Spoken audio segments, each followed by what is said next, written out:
It's hard to it's how you classify failures that I was why I was like, what would I consider a failure? Because I considered some stuff that might be seen as taking an L as not really a failure. That's why I was like, okay,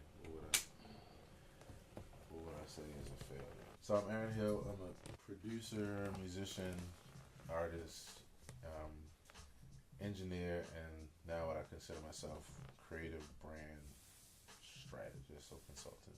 Been full time as a musician since I was 21, so 15 years now. Great experiences, built a successful business, things, building another one now because of a change in interest and direction. But the way I see failures is that really the only way something is a failure is if you didn't learn from it. And yeah, so I think that the best thing is for a person not to let their failures, get in the way of their potential. I mean, but have you like gone out on an adventure and it hasn't worked out for you? Yep. In fact, well, all right. Well, I'll say, in fact, the one that you were a part of. But it was a local venue here in Baltimore. Had basically a jazz concert where we agreed. The agreement with the venue was that they would open up their place for a jazz concert. They would invite people. We would invite people, and there would be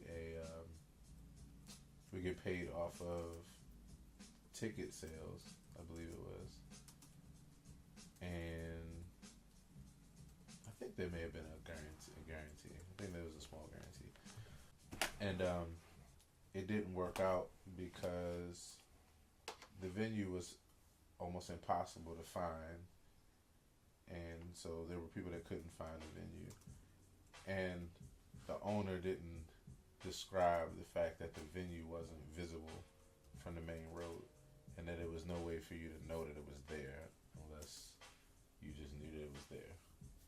I didn't find out that until the last minute, which meant that it was a good event that could have been attended well that wasn't. Which I guess I would consider that a failure, for that night because of what we planned on having, but what didn't happen. The thing that I learned from it was to make sure you know as many details about things up front as possible, even if certain things you feel should be obvious that the other party should let you know about or explain to you. It's true you don't know what you don't know, but you can never do enough investigating just to make sure you understand everything about an equation before you go into it, as far as a business venture of any kind. So I would say that was the lesson in that. Never assume. Never assume, even if you have an event at a place where the place is clearly not visible at all to anybody in the public. Don't assume that it may be. Okay. Good for me. So yeah. Now, I would say there is one other thing. I wouldn't consider this a failure, but this is definitely something I would say I learned from, and that I would do differently. Something that I would do differently is, if I had the ability to, I would, when I created my business, my music business, and with the backing tracks and that kind of thing, I would have built a team sooner. I wouldn't have, if I could have, I wouldn't have gone as long as I did with everything just being centered around myself. So what made you come to that realization? Being overwhelmed. With what's the situation where you was like, it's the situation is you get to a certain place where you realize you have more work on your hands than you have the ability to accomplish by yourself. It didn't happen with one situation. It was over. The situation was literally the over time. It was being in the situation was the business being. Was it like a project you had that you couldn't get done because of the overwhelming amount of shit you had to do, or was it just like you just woke up one day and was like, wait, I can get all of this done, but it would be so much easier if I had some people working with me too. It wasn't a realization that just happened in one moment.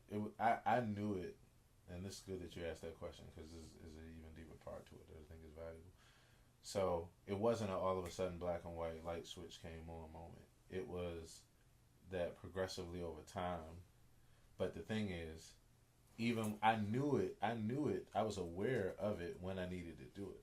The problem was every entrepreneur faces when you're in that point where you can't afford to like have somebody else to help you, especially if it's financial, but you also at the same exact time can't afford not to. But there's not enough money coming in for you to do it, and you've got to take care of yourself, and so it's just and you don't have the liability of someone else, so it's literally like it's a crossroad. Yeah, it's a crossroad. And what happens is the only thing you're able to do is to just make a decision on one side or the other, go forward with that, and then try to remedy the other side while you do that. In my case, it was I did eventually get one other person to be a part of my team, a good friend of mine, and then I eventually hired a producer as well, or got a producer to be affiliated with the company. And so, yeah, but yeah, it wasn't a moment where you just all of a sudden realize like, oh man, I can't. It's that you know it, you see it coming, and then you're just trying to figure out how to adjust to it. You know, it's literally like seeing a big wave out in the middle of the ocean coming your way.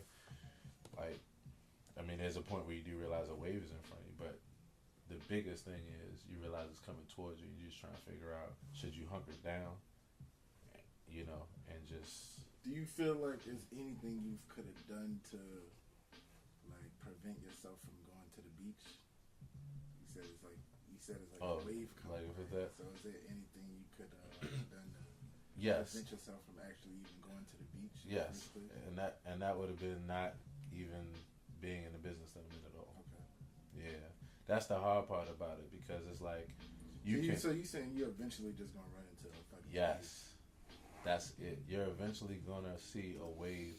You're gonna run into some waves are gonna literally be where they seemingly sneak up on you, but the reality of it is they don't sneak up on you. You're just not familiar with the territory, so you don't realize like that right in front of you is an actual wave. You know, because you figuring out what waves look like, and then it smack you in the face, and you're like, oh, damn, that's okay.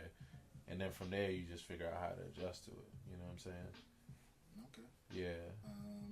That would better explain, because I had moments where it might be I get everything done, and then there's one task where it would have helped if somebody could do just that one small thing, but maybe it was just easier time-wise for me to just do it, because I would have had to use the same time to ask somebody else to do it.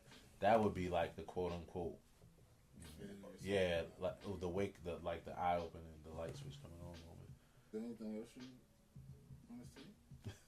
That would be, I would say the main thing is to, honestly, the main thing is to try not to look at failures as failures to begin with, except for if a person's definition of failure includes that they honestly wouldn't change like what happened, or they know that it had to happen in order for them to get to it. And that's why I was saying, like, it's a bit of a struggle for me thinking about it, because I know what most people mean by failures is just like something that if they could turn back the clock, they wouldn't allow it to happen. It could be small. It don't matter whether it's small or big. The point I'm making is how you label it. Whether you label it as something that if you could turn back the hands of time, that you wouldn't allow to happen. There's some stuff you realize you couldn't even get to the place you was if you did that. So you know, you don't really consider it a failure. Anyway, that would be the last thing I would say. Like, it would be that a person should look at experiences mostly as like, I had to go through this. What could I learn from it? And then, to me, at that point, it's not a failure; it's a success.